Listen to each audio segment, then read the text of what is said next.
Jeez. Yeah, sorry about the mix-up there, folks. You're here watching Dr. Ben's Comics, your favorite friendly neighborhood source of the news. It's they won't cover the news. They won't cover on the other places. But no, we just, I want to cover some of the stuff that I got. I went to the comic shop the other day. I wanted to show off some of the stuff I got, and I got stuff in the mail. And you know what I'm saying, like on Sundays we do Goth Night with all the other fellas, and I don't want to load everyone down just making all Goth Night all about me. It's boring. So I figured show up today and do a little, like I said, a little update, and all the different stuff going on. I got gonna be doing a local fair at there's gonna be a whole bunch of vendors, food trucks and stuff. I'll have info on that. I've got different stuff going on. We've got For the Fans Fest. We got to figure out what's going on with that. And but this I wanted to cover these comics. I got stuff in the mail. Oh, that's what we should show. Heck yeah, that's what oh nice. It's already blacked out. That's perfect. I got mail. One of them is this prize for drawing Vito, I believe. I believe this is from Ray. That's what it says, Ray. Look at that. Oh, well, you can't see it says CPU on there. Well, anyways, I got a prize for drawing Vito. Vito Gesualdi, I think is his name. I'm not quite sure how you pronounce his last name. And actually, you can own a copy of the drawing I did. It's right in here. Inside cover of Vampiglet issue number 2. I guess I got my thing on here. If I gotta take this off, you can see what I'm talking about. But makes no sense. All right. Yeah, the inside of Vampiglet issue number 2 got this beautiful drawing of Vito from The Biggest Problem in the Universe. There he is, depicted as a version of Jabba the Hutt with Katie Did there tied up as slave Leia, and what's his name? Dick Masterson. There he is. The biggest problem in the universe. You can get your own copy of that. And of course, that's an homage to Sam Keith. Sam Keith's drawings. And Vampiglet too. But I mean, it's not going to come with whatever this thing. Let's see. There's a sticker. Oh shit. That's what's in there. Oh, look, there's a bunch of little stickers. Apparently, I also won Ray as happy stickers as well. So, look at that. Ray is happy. Something, a cat. It's just like opening up one of those Pokemon cards. A mouth, maybe? I'm not sure what that is. Oh, there's a couple of things. Another mouth. Something else. Some people. A baker. I can't keep getting it upside down. Oh, a guy with a hat. Oh, that's Alex.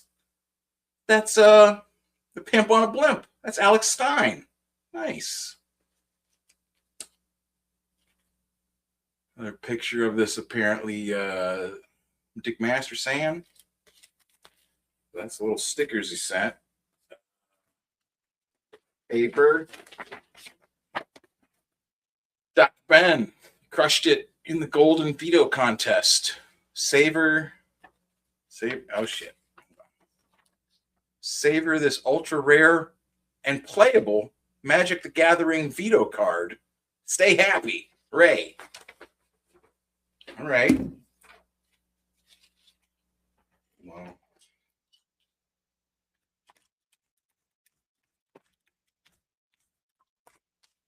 got it open. Oh, thankfully it's taped in here. Okay. Well, look, there's a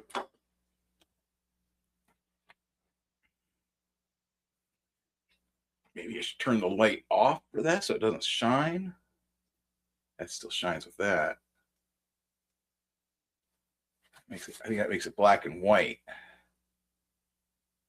Oh, you know what? Maybe if I put it under the other thing. Yeah, you know what? I'll do that. Yeah, I got a hair in my mouth. Shit. Hold on, let me flip this thing around here. Because we'll look at the comics and shit we got too. So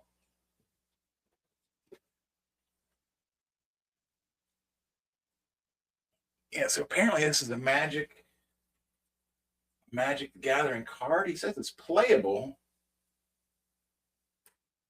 Looks like you can. I'm trying to be careful. I don't want to. Metal? What the fuck?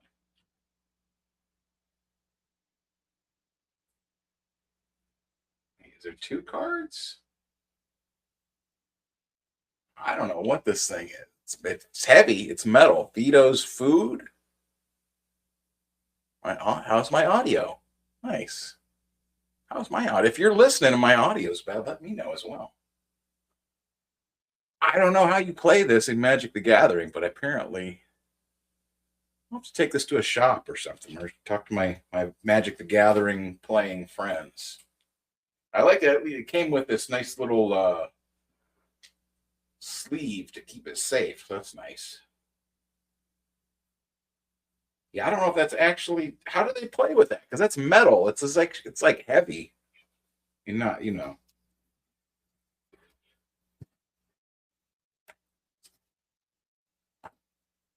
That's nice. I'll find some way to. I got this nice handwritten letter from Ray. Thank you, Ray. Thank you for it was a fun contest. You know, like I guess yeah, I'm gonna do that real quick. Well, now let's get these out of here because I don't want to have these on here. I'm trying to open up stuff over them. That would be kind of dumb. Yeah, so these are I got my comics the other day. You know, I get comics from the comic book shop from Captain's Comics. Captain's Comics, toys, and what you might ask. And they're also the what is this? Yeah, I'm not sure where the code here goes to. But that's their 6551 South Main Street, North Kingsville, Ohio. Captain's Comics, toys, and my local comic shop. They're always kind enough to put me up for free comic day. I get to give out inflict my comics on people, you know. So shout out to Rikus.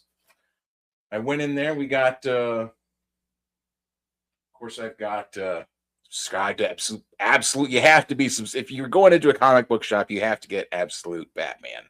This is issue 20. I believe this is supposed to be the birth of Lego Batman. No, I think it's supposed to be Lego Bat, or I think it's supposed to be Lego Batman in here. I believe it's supposed to be Robin. Absolute Robin is brought into here. There's of course Absolute Joker. Fun, great stuff. He's a creepy guy in this. I've had several people explain to me the story behind Absolute Batman, and I've been buying it since it started coming out. I still couldn't tell you. He's Bruce Wayne, but he's poor instead, I think, and the Joker has the money, is what it is. I don't know. They like to piss off or try to piss off conservatives is their main deal.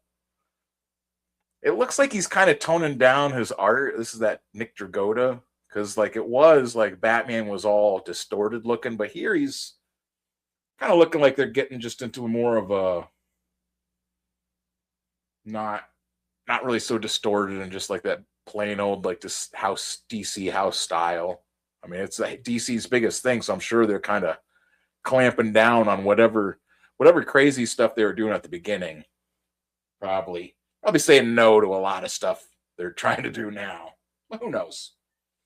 That's what I'm saying. Absolute Batman. You gotta love it or hate it, you know. And they also this week they also had 2 Swamp Thing comics. They had this a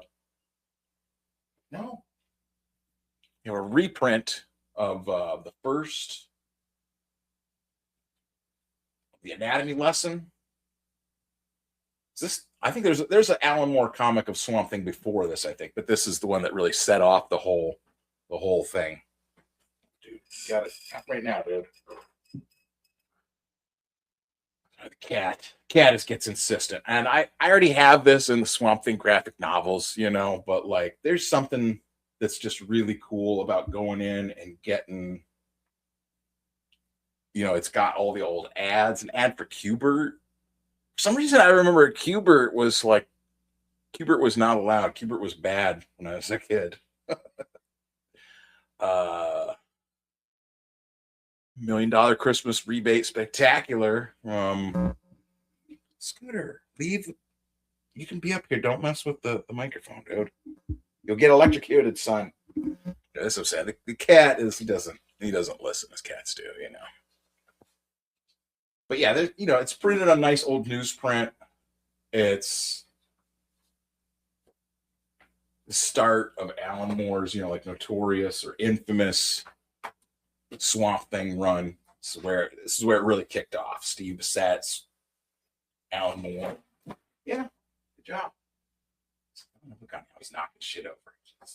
Cat. See, so say this isn't gonna be like a super long stream. And then this is the other new one. I had to get this hollow cover, the hollow foil or whatever this is, hollow foil, because one, you know, you get all your fingerprints. Love to have my fingerprints in comics. Perfect, you know. This is the long unprinted final comics of Rick Veitch's run on Swamp Thing, which Rick Veitch was one of the other people that worked with Alan Moore, you know, on these sagas of the Swamp Things, right? Like him and Steve Bissette were basically neighbors in Vermont and helped each other out. They had both gone to Qbert school together, you know, and so because I think in this first one, yeah, it lists anatomy lesson lists Steve Bissette and John Toddleben as the artists, and then like, but and I wouldn't say for sure, you know, this one also had Rick Veitch or which ones, you know, that's a whole. I'm not one of those channels that gets into like super nitty gritty details like that, you know. Yeah. But you know, issue 88 is where Rick Veitch was his run was cut short, right? He was supposed to have a 4-issue series, 88, 89, 90, 91, and they shut it down with 88. They didn't print it, and Swamp Thing wasn't published for a few months while they brought in someone else because he quit instead of, you know, there was the controversy. Swamp Thing meets Jesus, you know, and that script for issue 88 has been out there for years since then, because that would have been 1989 when this would have originally been published, right? So I'm saying it's just like a super. It's pretty wild, all kinds of. It seems like the Jesus part was mainly just in that first issue, and then this we get. I mean, think about this. You know, Rick Veitch gets to go back and play around with like Swamp Thing and John Constantine. You know what I'm saying? Like he gets to go back and play with John Constantine from 1989, the 1989 period. You know what I mean? Like that's just crazy. Like, so, and look at that. This stuff is just, it's fantastic. This looks exactly like it just came out of like those classic like DC Vertigo titles, you know? Well, actually, I think at the time it wasn't, Swamp Thing wasn't Vertigo, or it was? No, it wasn't. No, because look, this is their checklist from back then. So that's what I'm saying. Like, I really like these because they're putting in like the, you know, it would have been Animal Man 14, New Titans 58, you know, all this stuff that would have been coming out in 1989. Doom Patrol issue 25. You know what I'm saying? Like all this stuff that, yeah, this was before they had started the Vertigo imprint. I mean, this stuff is just, it's just pure catnip. You know what I'm saying? If you're someone that likes the old Vertigo titles, obviously the old Swamp Thing title, I mean, this is just perfect. Brand new stuff to read. You get to see Abby again, and like back in the prime of all this. Gotta get it. And then at the end, it has I thought it was letters pages originally, but it is Swamp. It's like art, little kind of like editorial style articles from Tom Mandrake and Vince Locke. It's artist. It's a portrait of Michael Zulli. Michael Zulli was originally the artist that was supposed to draw this. He passed away. Well, back in '89 as well. And then, you know, that's what I'm saying. Fantastic stuff. And then while I was there, I saw they had this a reprint of I'm just loving these reprint comics. It's like the new stuff. But this Superman written by Alan Moore, Kurt Swan, and Kurt Schaffenberger drawing it. Is this, like that? I have to get it. Whatever happened to the Man of Tomorrow? Or the classic story from Alan Moore. Like you got, what I'm saying? Like, you don't just pick this stuff up off the newsstand, brand new copy. Sales Leadership Club, fantastic. And Spawn 375, world record breaking comic.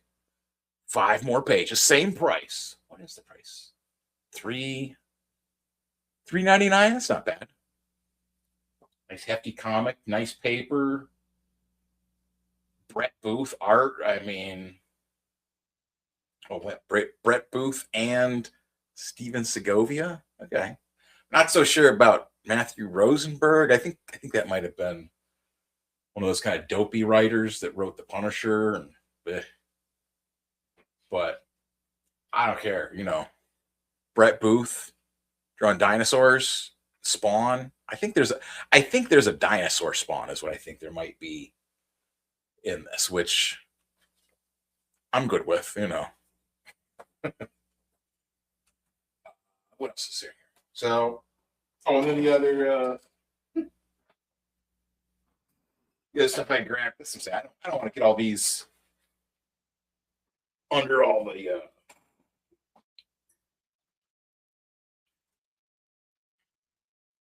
opening up new comics here. This is the new comic from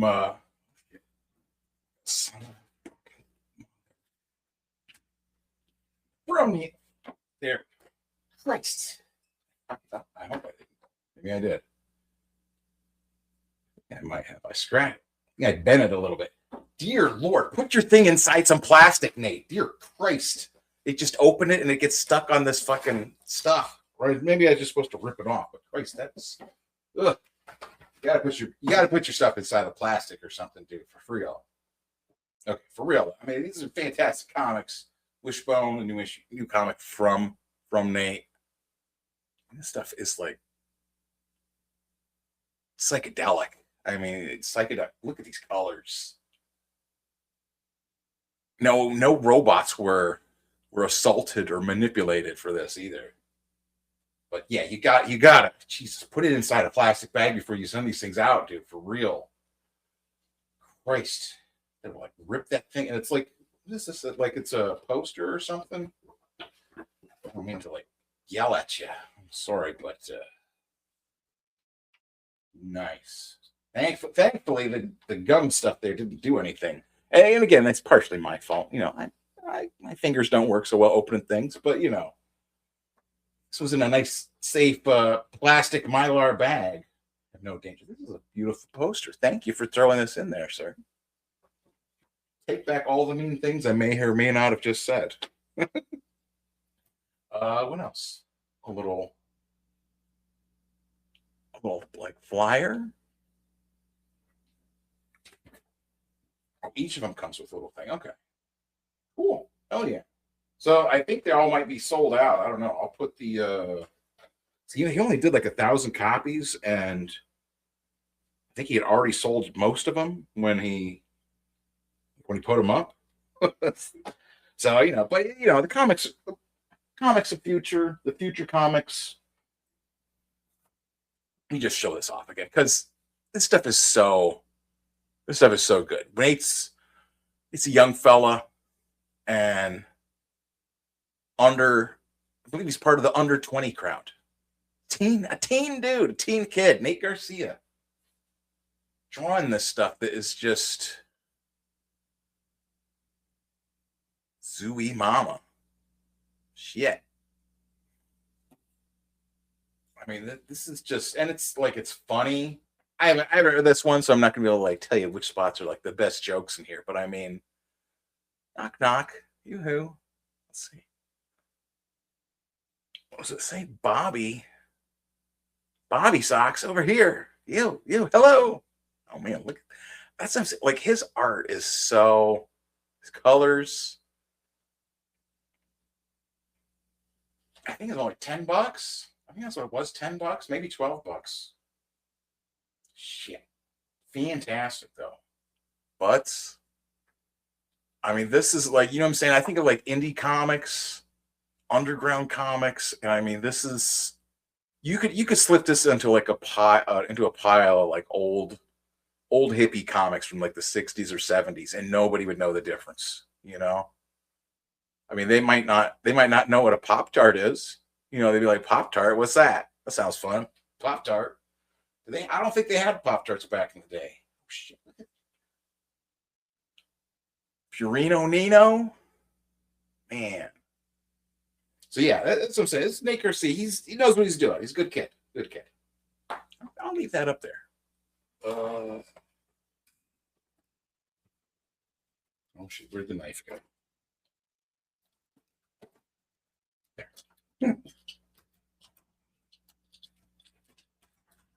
This is another one with no bag. Fantastic. This is the infamous giant size 63. Well, folks, this is a terror for your own eyes. This is the book that I got kicked off of. I was blacklisted from Giant Size 63 because of being friends with Ethan Van Sciver and Comicsgate and speaking out against cancel culture. So I gotta take a look at it. It's dedicated to Ed Piskor, Tony Watt, and Sam Blanchard. Okay, well I actually have an unpublished comic that Tony Watt and Sam Blanchard and me were all creating. Huh. Ed Piskor, well, you know, some people blame me for his suicide. Not many, but you know, a couple on Instagram that were pretty angry. Cosmic Zion Productions there. This Man, This Planet. It's got some good stuff. I like it. It's got the right newsprint feel to it. I'll have to go through here and give it a real solid dig through. But I do want to point out that none of the guys in here sent me a copy, so I had to find this by my own methods. There's Milo Trent. There he is. William Hofknecht, and art by Milo Trent, colors by E&M. Good looking stuff, Milo. This is a page by that Tony Watt fella. He was an absolute nut out of Canada. He sent me. I've got this huge script and like layouts and pages for all this giant comic about Elvis being a super secret agent, and it's all like it's like a million different fonts on every page, and it's all kind of like 60s 70s like groovy daddy-o language and stuff. It's pretty crazy. Pretty crazy. Man, he passed away, of course. Tony Watt passed away. Sam Blanchard passed away. Ed passed away, of course. This is so that's what I'm saying. Like, I'm interested to take a look through it, see what they said there was like a backup page. Like in the future, there will still be stores that sell comic books. 1960. There we go. The afterword. We'll have to look this up. Yeah, because this was a 1963 thing. I mean, it was the annual was supposed to be out there, but it was one of the things that Ed and Jim of the Cartoonist Kayfabe after Image Grand Design, maybe you draw the 1963 annual. They're talking about the 1963 annual. Comics that never came to be. Like, it's one of my dream comics. Damn near the top of my list, if not number one. It's old Jimmy Rugg. Yeah, it's. Oh, there's. You know what? I'll show this off since. Son of a gun. How do I grab? Hold on. Gotta do a little manipulation here. Well, no, I guess maybe. I gotta pull out. There's a Don Simpson companion piece to this. That's like Don Simpson's characters. He does. There's a part. There's also a pinup from him I saw in here too. What was it? Well, I'll go over that more in depth later because that's what I've got my own. It's a whole heated conflict,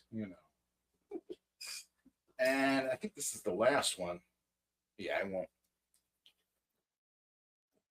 Again, I guess we're gonna find out once more. I'll put these out of the way. We're gonna find out once more if they. Oh, the other thing was that. Okay. I like she's taped this close. This is one of my pet peeves is people, packaging their comics. I feel like I'm just gonna rip the cardboard because I know. Oh, Jesus, son of a. Okay, well, this is out. Everyone sucks at putting their comics in bags. Apparently, Alex. Despite, well, you know what? I'm not gonna say anything because I'm gonna tell you why. Because it's all of them. Okay. She also sent along extra comics, extra copies of issue 4. Look at that. Look at how big this is. This is a big comic. Like, it's like magazine size comic. She sent along extra copies 4, 5, and 6 of The Devil's Grin. And got the new issue. I also figured out I'm stupid because I already have issue 7. So issue 7 is going into the box for self-destruct, for Reverend. There is nudity, so be careful, sir. I will warn you of that. No, we got the brand new issue number 8 of The Devil's Grin. Desire, flesh, fish, flesh, disease of the serpent. Alex Graham. More nudities. This stuff is, again, it's like it gives me such a feel of like old underground comics, old like stuff that I would find like in the 90s. Like I remember getting like Meat Cake by Dame Darcy. I guess that's probably like what it reminds me of a lot, though not as like unstructured. Like Meat Cake was very not as like rigid, or it's not as like put into like panels, but the same like the way she draws like figures is very reminiscent to me of Meat Cake. Was it Dame Darcy? And sort of like the absurd, like it's like normal people, I guess. And it's just their lives and like what's happening with them, arguing, fighting, living their jobs. And I don't know, almost like a soap opera, but like somehow not boring like a soap opera, because it's sort of set in like modern day, and kind of like it's one of the few people that I've seen like cover stuff from like the COVID era and all the weird lockdowns and quarantines and all the mask stuff. Like Alex kind of covers it without being preachy or like judge. Like it just kind of like, because I mean that whole thing was absurd, and for people you've got to like you got to acknowledge that anytime you're talking about that whole 2020 period. It's just the absurdity that the life became basically. And there's just something about it. She seems to cover that. It's a whole. Tell me with these tiny letters. This is why I got to use like the phone and put it over these things to be able to read these tiny words on these things sometimes. But it's worth it. They're good books, and I've seen different people were giving Alex Alex crap about different stuff, trying to cancel her or whatever. And so, you know, that's what I'm saying. You gotta, anytime people are trying to shut somebody up, it's like, why are they trying to shut you up? It's not good. There's got to be a reason why they're mad. That's probably something I want to know. You know, woman to woman. Yeah, it's not. Don't be fooled. It's not like. It's not that kind of woman stuff. It's weird. Not that stuff. It also reminds me a lot of like Chester Brown. Like Chester Brown would have like weird little angels and demons kind of like floating up in his like imagination sometimes in his comics. And just sort of like the way like Chester Brown's art, like he just draws like his style. The same with like with Dame Darcy. You know, this is how they draw. This is what we're doing. This is how it is. This is what everyone looks like. And you know, it's the same. To me, it's like looking at like a cartoon, but just in, you know, this chopped up form where you can, you know, like reading the comic, you're reading through the story, and it's like you're able to like kind of like manipulate the time, you know, go back and forth, see things ahead in the story, see what's going to happen. So it's like when I read comics, it's not like I'm looking at them to be like surprised, you know what I mean? Like, but I want to see like how people do things. Like how does this person draw this scenario, you know? Like, oh no, wheelchairs. I was in a wheelchair before. They suck. It's okay to say that. Like, that sucks to be in a wheelchair. Like, I can see anyone like clamoring to be in one, but you know, they're in danger. They're in danger. Why am I talking about wheelchairs? What the fuck? Yeah, it might be time for me to like go ahead and wrap this one up. That's what I'm saying. This is not going to be like a super long stream. Oh, you know what? We should. I guess I will pull up. Oh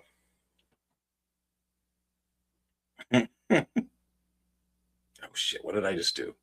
No, like, oh son of a gun. Okay, hold on. Fuck, I moved something. It's like the screen. Okay, hold on. Let me pull up. Oh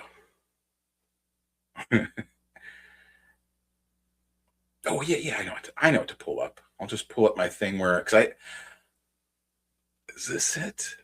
I just wanted to talk about the Dark Horse, right? Started a union, or they're trying to start a union. Is that what it is? Yeah. Yes. Let me pull this up. Oh shit. Okay, hold on. Share the screen. Okay. Hold still. I'm trying to do this. I found if I don't do things correctly here, I'll usually like, there's something this is doing. Son of a gun. Yeah, this is me just trying to operate the computers, folks. Thank you for bearing with me. Thank you. Hold on. Okay. So this was just what is this? Bleeding Cool. Oh no, this is the DC Blackout. Well, that's what I was going to cover too. Well, shit, I guess we'll cover that. We'll talk about that. The DC Comics Blackout. This is over on Bleeding Cool. What are they saying here? They say that a DC Comics fan boycott launches after 1,200 days without an ongoing DC Universe comic book series with a black lead character. This is from Rich Johnson, the long running writer behind the Bleeding Cool. Today it is 1,200 days without DC Comics publishing an ongoing DC Universe comic book with a black lead character. As a revolt, fans of DC Comics are launching a boycott campaign against the comic book publisher. Later today, they will be issuing this statement widely. We are calling on fans to cancel their DC Comics that are on their pull list until DC solicits and makes a black ongoing available for pre-order, and in turn put that money saved towards publishers and titles that are deserving of their dollar that value telling everyone's stories. There is amazing work coming from Image, Boom, Vault, Ignition, and others that is worth investing in. We are also asking content creators to cease reviews and promotion of DC titles past and present until DC solicits and makes a Black ongoing available for pre-order. They are showing with their actions that they do not value Black stories, so we should not give them free promotion. Show supporting the movement on social media by using DC So White and DC Blackout. Hashtag. Showing your pull list with no DC books is an amazing way to show your support, as well as the petition that will be released as well. Okay.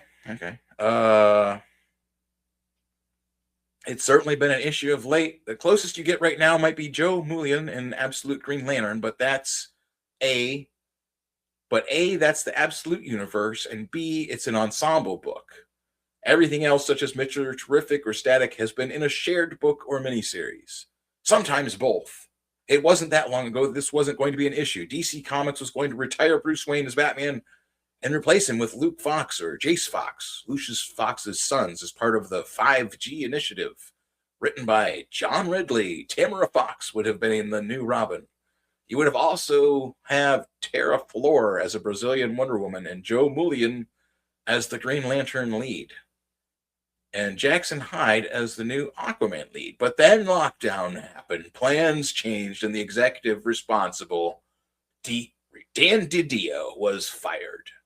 The line was repurposed to be the 2-month event Future State, and Jace Fox's story was repurposed as the miniseries I Am Batman, set in New York. Turns out he wasn't Batman, though, and the series was dropped. Oh, shit. Okay, well. Okay, I honestly don't want to read all that. These are just, I can't, I don't know. I can't, there's like, everything is like, well, there is this one and this one and this one, but they're not, this one is not, like, all right. I mean, I don't know. And it says that like, whatever the people that were all, the person that was responsible for all what the, the ones that were supposed to be replacing Bruce Wayne with Lucius Fox's kids, that guy was Dan DiDio. But they don't like Dan DiDio ever since he went on John Delarose's channel. He did an interview with John Delarose, and they said that Dan DiDio was, the worst thing in the world. Like, I don't know. Am I supposed to pull up these things when we quote them? Is that what we're supposed to do? I mean, I don't really feel like other people be pulling up their sources, but who knows? What else should we do here? Oh, let me see. Why does it keep? That's that with Bleeding Cool, man. Their site is just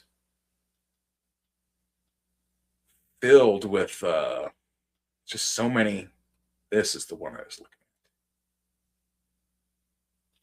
at. Oh no, that isn't the one I was thinking. Son of a gun. Hold on. No wonder. I think the thing about the is this it? Yes. Okay, this is it. This is the first one I was looking for. The Dark Horse Workers United. Yeah, cause that's what I'm saying. With this DC thing here, you see the ongoing blackout or whatever, like, I don't know. Like, what am I, why would I help someone with a blackout? Because, I mean, people have pointed out that, like there's plenty of, like, Black creators that are currently working, so you'd be like saying don't buy their work. Like, if you're really like worried about Black like, what is it they're worried about? And a comic, they don't want like creators that are Black to get money because they don't have a Batman comic that's exactly the way they want it. Like, it's just silly, and it's so like short-sighted and just not serious, like I guess that's what it is. Not serious is how but you have people like Rich Johnson here trying to prop it up. Oh, the DC comics, blah, blah, blah. They gotta, why is this journalist like propping up this nonsense? Like, or, I mean, I guess it's not, it feels like he props stuff up because he doesn't really push back against things. It's like he just covers it and kind of adds in like pro stuff, like stuff to complement it. It's like, you got to push back on these things that you cover. You can't, if you're just covering them, then you're just doing free promotion and you're just, silly. Okay, so this is what I was looking for. The Dark Horse Workers United. Workers of Dark Horse Comics are forming a union. Please read our mission statement below. And you can look them up on Twitter. I think they're on all the other social things, I would assume. And they're upset about something. They want a union, but it's not. I replied to it like kind of tongue in cheek. So I'm saying this is old now. By now, it's from 3-4 days ago. I said, "Wow, comic creators, artists, and writers finally have a union to protect them from being exploited by unscrupulous companies." I guess I have to pull this up to show, because then like everyone started replying. They're like, "No, it's Kaiju Kingdom replies. It's the office only.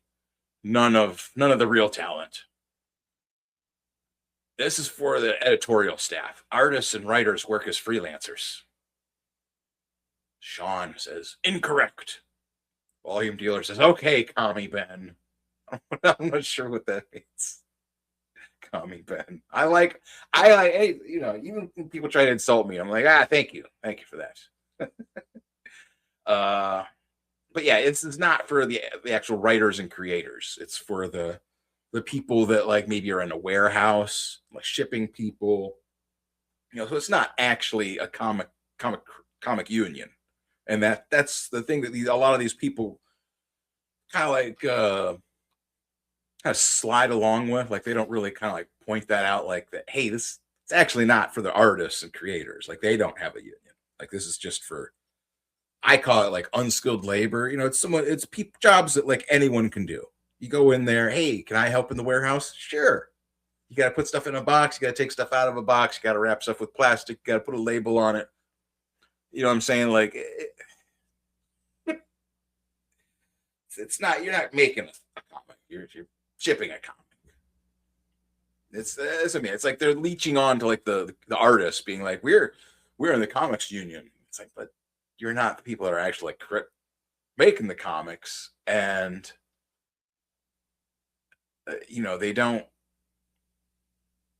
they're not going to protect like the artist's rights, like the way the Image Comics created a union, but they retain the right to like immediately cancel any artist that they didn't like for any reason, essentially. Like they didn't have any actual, just the vague like upset feelings, or they feel someone's a racist or a sexist or this or that.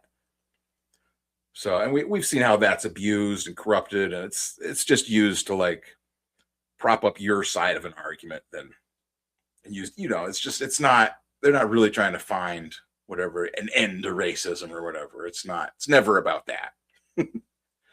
so yeah, those are the other things wanted to cover. Oh, and I guess I'll cover too, since we've got, can I bring it up? I don't know if I'll bring it up or not. That's what I should do. Instead of looking at this, I'll pull up my,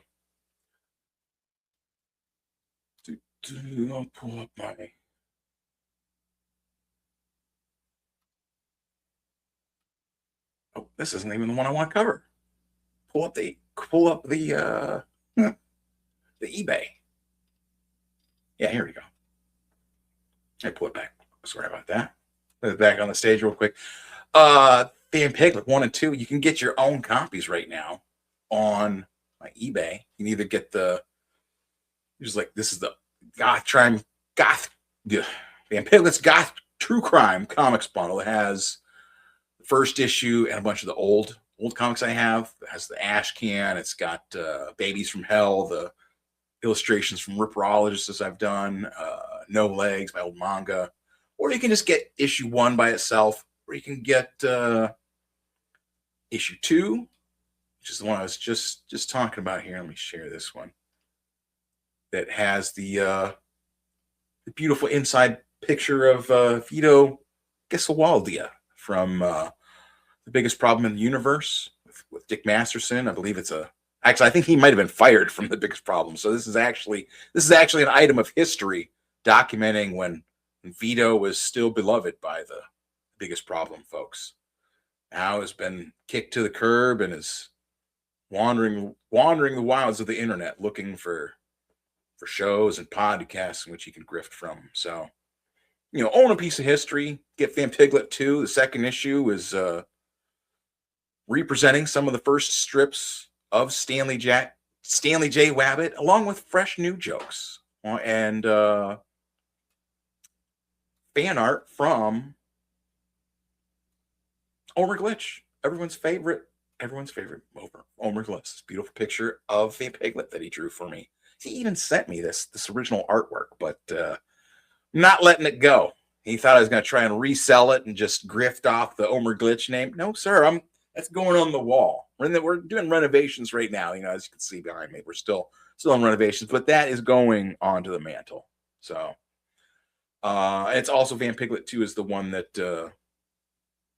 it's got stuff about that same book we were talking about.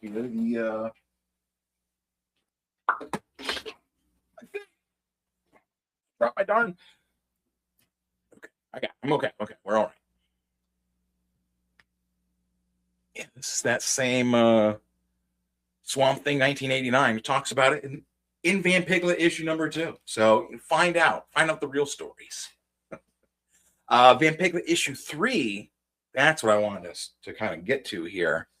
Vampiglet issue 3 is already in the works, and it's got a cover from the Eisner Whizzing artist behind Bobby Digital and the Pit Full of Snakes. The amazing Eisner winning artist that helped co-write and draw. Drew the RZA. He got to drew Bobby Digital himself, the RZA, as a freaking Shaolin samurai chopping heads off. Vasilis Lolos, the freaking Greek contingent of the Wu-Tang Clan. Okay, that's who I got drawing the freaking cover for Vampiglet 3. So what I'm saying? There he is, Vasilis Lolos. Writers, RZA and Vasilis Lolos and Ryan O'Sullivan. I mean, that's some high praise. What I'm saying? Getting to work with a co-writer with the RZA. Like I said, the Greek contingent of the Wu-Tang Clan, one and only Vasilis Lolos. I've got a cover from him for Vampiglet. Yeah, what I'm saying? Like, Vasilis' stuff is off the chain, anyways. We're gonna have to get him on here one of these days. Lure him on with some baklava or whatever. Is it baklava? No, I can't remember what that stuff they make with pistachios in it. Oh my gosh, like puff pastry stuff is the best. Okay. All right, that's I think that's it. Is that all I've got? Vendor fair. I talked about that. I gotta make up like a flyer for the vendor fair because, like I said, it's in my town in Conneaut, in Ohio here. Conneaut's the most northeast corner of Ohio. Go further east, you're in Pennsylvania. Go further north, you're in the lake. So swim on up here, train all over here, drive your bus or whatever. Get yourself over here June 27th. And there's going to be a whole bunch of food trucks. I'll have comics there. I'll have my comics. I'll have, I'll bring some extra like boxes of like dollar comics, like old stuff that people, just general stuff people like, old Spider-Mans, old Batmans, X-Men's, old stuff. I bring old weird comics. It's going to be fun. There's going to be food trucks, other people. I'm going to try and get, see what other my comics buddies are around here if I can get them to pop up too. It's gonna be a party. It's gonna be a whole, event. It's a fair. It's gonna be summertime. It'll be good. But that's all I got for now. Or we got Vampiglets on deck. We got Goth Night. Goth Night is going on tonight, 9:00. Come back for that. And I think probably go over to see what the CG Church boys are doing. But that's what I got for now. Like I said, I'll put links. I'll put links to Nate Garcia's thing in there in the bottom. And what else did I get?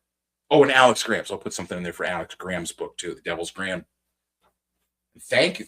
Again, shout out to Alex Graham for sending the extra devil's grins. And also, I'm going to assume you once Rev gets these, once he'll also thank you because, you know, pass along the doubles so that we can do some actual reviews here. It's going to be, you know, we're doing some real reviews. We got ads coming up in the American Nature or Santos Sisters and all that stuff. So, you know, we're turning into a real gosh darn comic book podcast here. We're going to cover the news, talking about unions, comic book unions, making fun of them. I make fun. I don't care. If you like them, you like them, whatever. I mean, it's a good idea, I guess, to give people, you know, protections to their jobs. But we're trying to leech off a comic book artist like everyone always has. So, shout out to the official CG branded marijuana vaporizers. Comix branded. It's always got the best terps. CG terps is what you need. CG's terp got the best terps. Got the best terps in Ohio. Comix, that's what it's at. Till the next time, don't do nothing I wouldn't do. And here's a little ad for Vampiglet. There's a little intro video I made for Vampiglet. All right, next up, the rock star, the one and only Thick Comics publisher, Dr. Ben. It's thick, right? No, I'm getting a flashback to all these Stephen J. Canal movies, TV shows. Riptide! Thank you, Dr. Ben. Yeah!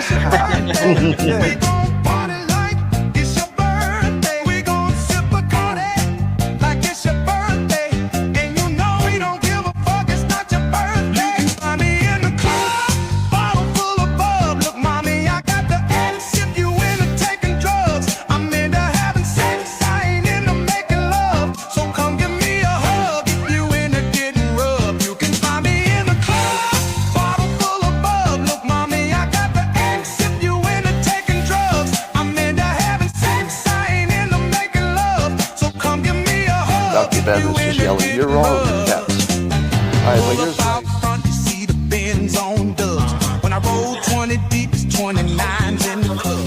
Niggas heard I fuck with Dre, now they wanna show me love. When you sell like Eminem, and the hoes they wanna fuck. Look, homie, ain't nothing changed. Hoes down, G's up. I see exhibit in the cut. Hey, nickel, roll that weed up. If you watch how I move, you'll mistake me for a player or pimp. Been hit with a few shells, but I don't walk with a limp. I'm in the hood in LA, they saying 50, you hot. They like me, I want them to love me like they love pop. But holla in New York, the niggas will tell you I'm local. And the plan is to put the rap game in a chokehold. I'm fully focused, man, my money on my mind. Got a meal out the deal, and I'm still on the grind. Now shorty says she feeling my style, she feeling my flow. Her girlfriend with her, they buy and they really can find me in the club. Bottle full of bub. Look, mommy, I got the X. If you into taking drugs, I'm into having sex. I ain't into making love. So come give me a hug. If you into getting rubbed, you can find me in the club. Bottle full of bub. Look, mommy, I got the X. If you into taking drugs, I'm into having sex. I ain't into making love. So come give me a hug. If you into getting rubbed. Man, these people took my kid from me, then they closed my bank account. I got so much anger and they got no way to take it out. My flow, my show, brought me the dough that bought me all my fancy things. My crib, my cars, my clothes, my jewels. Look, nigga, I done came up and I ain't changed.